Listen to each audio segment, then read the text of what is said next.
Doctor as A woman ഞാനൊരു കാര്യം ചോദിച്ചോട്ടെ, ഈ സ്ത്രീകളോട് നമ്മൾ എക്സസൈസിന്റെ പ്രാധാന്യത്തെ കുറിച്ച് പറയുമ്പോൾ അവർ പറയാറുണ്ട്, എനിക്കെന്തിനാണ് ഇനി പ്രത്യേകിച്ച് ഒരു എക്സസൈസ്, ഞാൻ ഈ വീട്ടിലെ പണി മുഴുവൻ എടുക്കുന്നില്ലേ, വീട്ടിൽ മുഴുവൻ നടക്കുകയല്ലേ എന്ന് വീട്ടമ്മമാര് പറയാറുണ്ട്. അത് ശരിയാണോ? നമ്മൾ പ്ലാൻ ചെയ്ത് വർക്ക്ഔട്ട് ചെയ്യുന്നതും ഈ വീട്ടിലെ കാര്യങ്ങൾ ചെയ്യുന്നതും എങ്ങനെയാണ്? വ്യായാമം വേറെ, ആയാസം വേറെ.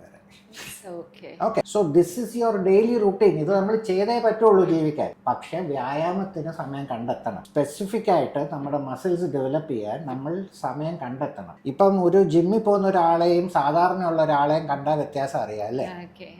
Is got A muscle bulge. അതെന്താ വരുന്നത്? ആള് പോയി അത്രയും നേരം കൂടെ ആ മസിലിനെ എക്സസൈസ് ചെയ്തു. They say death happens in the തൈ. കേട്ടിട്ടുണ്ടോ?